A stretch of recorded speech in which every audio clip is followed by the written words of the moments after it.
Q&A number 3. Let's go.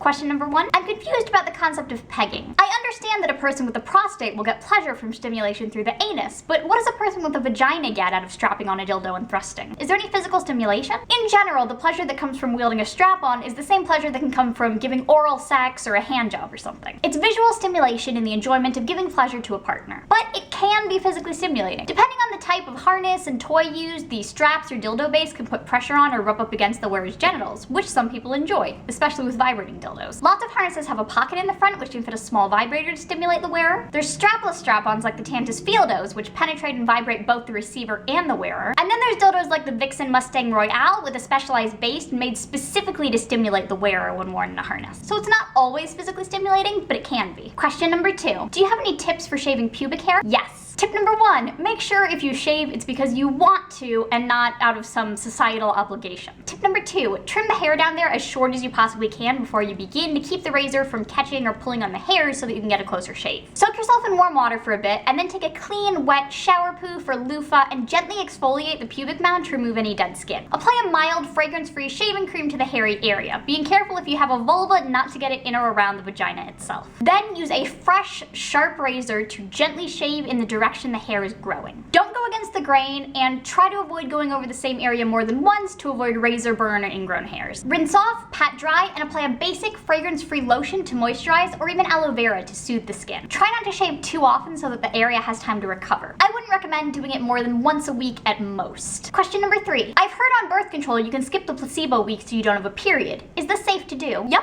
Unless your doctor has instructed you otherwise, it's perfectly fine to move on to the next pack of hormonal pills instead of taking the placebos. This can have side effects such as irregular bleeding or spotting, especially if you're on a multiphasic pill where the mix of hormones per pill changes over the course of the month, but many people do this regularly as a way to skip their period altogether. It's completely safe and can be done continuously for months, years, or as long as you want without any negative effects. I'll link some articles on this topic from medical professionals down in the description. Thank you all for your questions. If you have any others, feel free to leave them down in the video comments and I'll answer as many of them as I can either down there or in my next Q&A. Make sure you're subscribed to this channel because my next video is going to have a pretty exciting giveaway that you won't want to miss. Thanks for watching, and I'll see you next time.